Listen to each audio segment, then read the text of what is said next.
On se pose cette question, c'est quoi le socialisme justement? C'est la question du nouvel ouvrage d'Édouard Delruel qui est paru aux éditions Renaissance du Livre. Pendant 2 siècles, le socialisme a marqué l'histoire mondiale et européenne évidemment. Et aujourd'hui, on peut se demander si nous assistons à la chute ou bien à une renaissance. Et pour en parler avec nous, nous avons en plateau Édouard Delruel. Bonjour. Bonjour.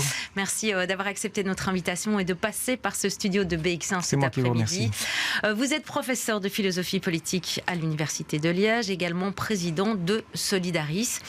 Vous avez décidé d'imaginer cet ouvrage un petit peu comme un dialogue avec une amie qui vous questionne sur le socialisme et qui commence par une anecdote. Un commissaire européen d'un parti socialiste qui rentre dans une belle limousine avec des jeunes altermondialistes qui crient « Stop au capitalisme ». Est-ce que c'est de la provocation, ce préambule? Peut-être un petit peu, mais je pense que ce sont des choses qui ont dû arriver. J'avoue que c'était un peu inventé, mais à moitié inventé. Mais c'était pour dire que, je le dis tout de suite, que le socialisme, c'est en fait les socialismes. C'est à la fois des grands dirigeants européens qui sont dans des limousines, c'est à la fois des militants altermondialistes, ce sont à la fois des féministes, ce sont des groupes antiracistes, c'est proche du communisme parfois, proche de la social-démocratie qui est proche du libéralisme. Donc il y a une très grande diversité des socialismes.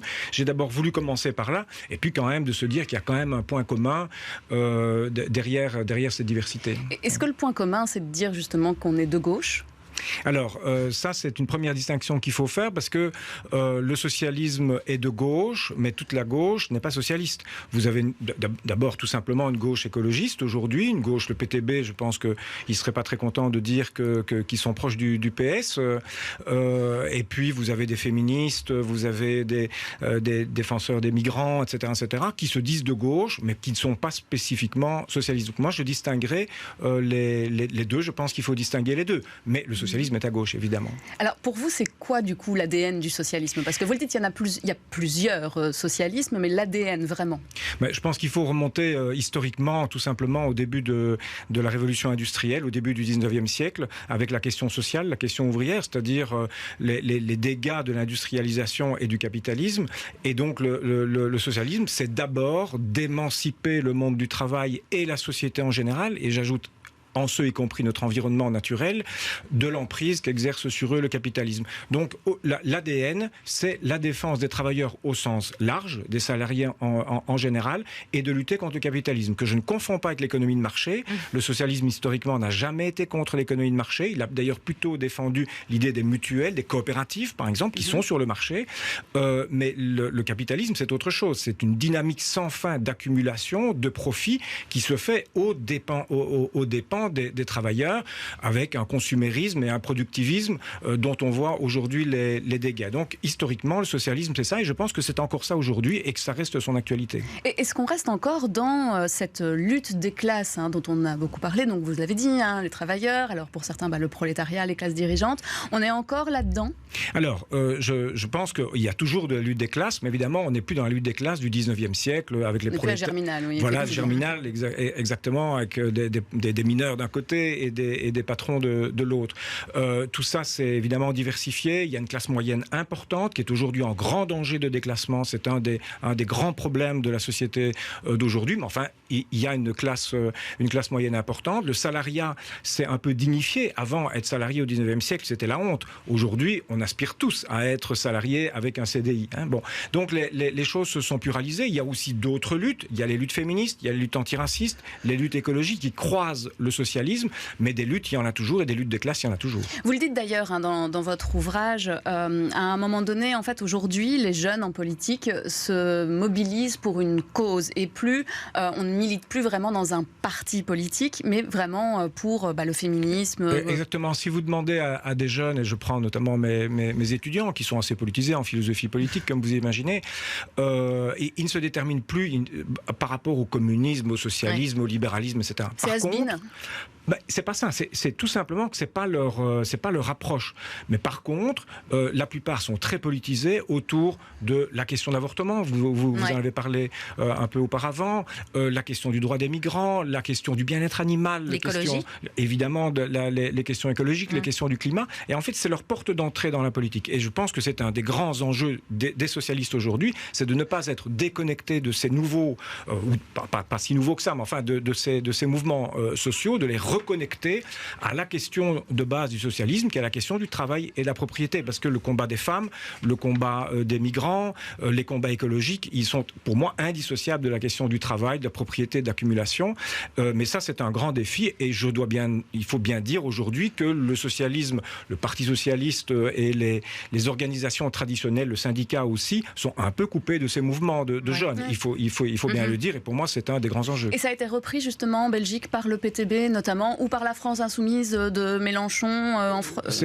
Il est certain que les partis de la gauche radicale, ça a été leur porte d'entrée. Ils ont su capter ces mouvements. Maintenant, qu'est-ce qu'ils vont réussir à en faire si les partis de gauche radicale refusent d'aller au pouvoir? À un moment donné, ces mouvements sociaux vont se retourner vers la social-démocratie qui reste à nouveau, je crois, et notamment en Belgique, l'action commune, c'est-à-dire les liens entre le parti, le syndicat et la mutualité et d'autres organisations, reste quand même quelque chose de puissant qui est capable de redonner force et vigueur à ces mouvements sociaux. Mais ce n'est pas du tout évident quand on voit la situation difficile dans laquelle se trouvent les partis socialistes en Europe, peut-être un peu à l'exception de la Belgique francophone, et encore.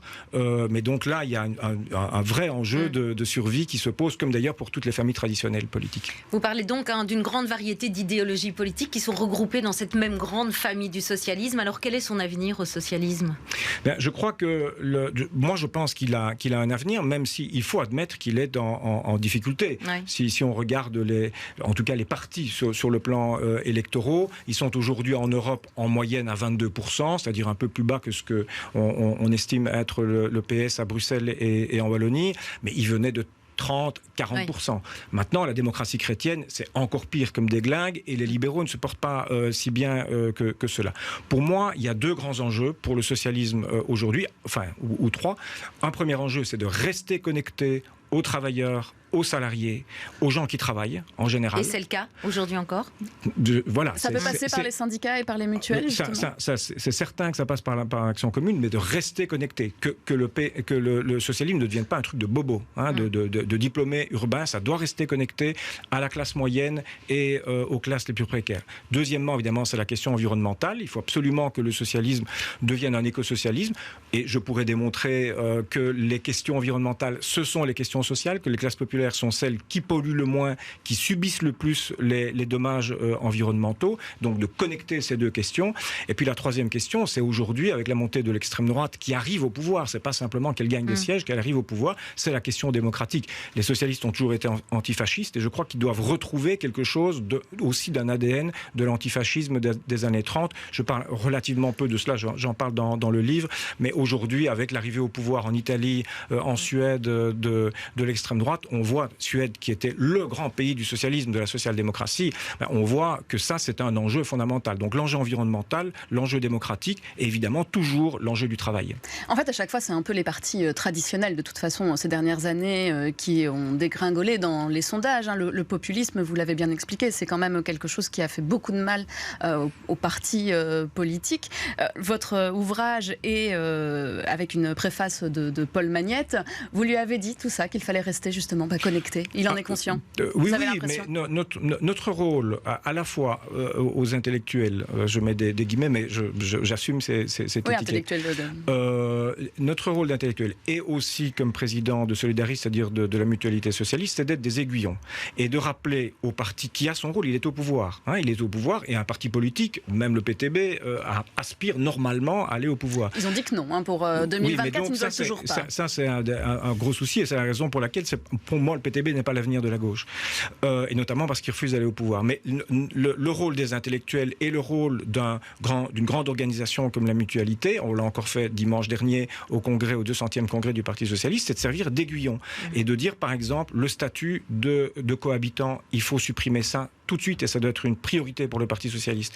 Le pouvoir de vivre, ne parlons pas de pouvoir d'achat, mais le pouvoir de vivre des classes moyennes, ça doit être une priorité. La fiscalité sur les grandes fortunes ou en Belgique, qui reste un paradis fiscal pour les grandes fortunes, ça doit être une priorité et voilà, il faut le faire et sans tarder. Notre rôle, c'est d'être l'aiguillon, c'est pas de mettre en difficulté, encore moins d'attaquer un parti comme le Parti socialiste, mais d'être l'aiguillon et de rappeler que parfois il n'est pas toujours fidèle à ses propres principes.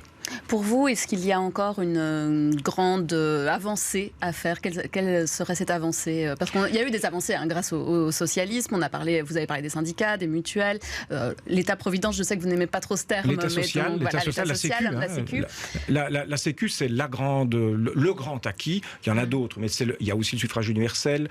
Mais le grand acquis du socialisme, c'est évidemment la sécurité sociale.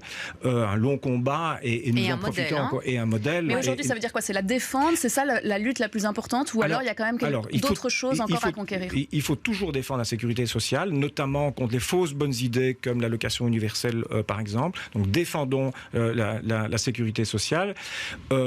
C'est vrai que depuis 20-30 ans, les socialistes n'ont plus eu de grandes victoires sur le plan socio-économique. Il y a eu des grandes victoires sur le plan éthique, l'antiracisme, l'avortement, j'y reviens à nouveau, l'euthanasie, auquel j'ai participé, mais il n'y a plus eu de grandes victoires socio-économiques. Pour moi, une grande victoire socio-économique, ce serait une réforme fiscale qui redistribue, et deux, ce serait une réduction collective du temps de travail. Ça, je pense que c'est à portée de main historique, en plus de quelque chose comme la suppression du statut de cohabitant, qui est tout simplement une aberration. Mais vous avez raison de dire que les socialistes ont besoin d'avoir tous les 10 ans une grande victoire. Pourquoi? Parce que l'ADN des socialistes, c'est de transformer la société. La droite, elle veut la garder telle qu'elle est. Donc, s'il n'y a pas de grande victoire, c'est pas grave, puisque les conservateurs, c'est pour conserver. Les socialistes doivent, à certains moments, avoir des victoires. Sinon, les gens se disent, mais à quoi est-ce que vous servez? Et je pense qu'aujourd'hui, certains se demandent à quoi vous servez. Ouais. Donc, il est absolument indispensable aujourd'hui d'avoir une ou deux grandes victoires sur le plan socio-économique. Et là aussi, nous servons d'aiguillon pour essayer de dire, allez, il faut y aller. Mais pour ça, évidemment, il faut aussi que les résultats électoraux soient là. Vous ne pouvez pas peser de la même façon si vous avez 15% ou si vous avez 40% des voix, évidemment. Oui, donc évidemment, la montée aussi de Voorhout en Flandre, c'est une bonne chose pour le PS. Alors, c'est une bonne chose à condition que Voorhout reste un parti socialiste. Et avec des demandes qui sont vraiment des demandes socialistes. On peut parfois avoir des doutes, mais évidemment, je ne peux que me réjouir aujourd'hui que Voorhout se porte bien, évidemment. Mais vous vous demandez si Conor Rousseau est bien socialiste encore? Voilà, j'aurai l'occasion de lui poser la question et c'est à lui de le démontrer. Lui dit que oui et je ne vais pas poser l'intention, mais je suis vigilant. Eh bien, on lui fera lire, dit c'est quoi le socialisme, ça lui fera travailler son français aussi par la même occasion. Qui est très bon, qui a un très bon français. C'est vrai. Ouais. Merci beaucoup Édouard Delruel d'être passé par chez nous et je rappelle donc que vous êtes le président de Solidaris et également professeur philosophe politique à l'Université de Liège. Merci beaucoup. Je vous remercie.